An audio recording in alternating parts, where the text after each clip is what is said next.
Universiti Kebangsaan Malaysia UKM, khususnya berhubung dengan kutipan hasil yuran pelajar dan perbelanjaan.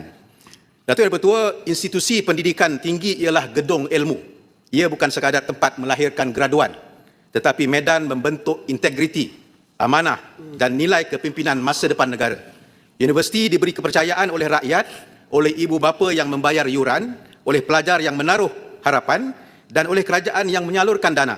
Sebab itulah universiti sewajarnya menjadi contoh yang terbaik dalam tadbir urus dan pengurusan keuangan. Malangnya dapatan lakan ini memberi gambaran yang sangat membimbangkan. Pertama, isu kutipan yuran pelajar yang tidak teratur melibatkan jumlah keseluruhan 60.77 juta.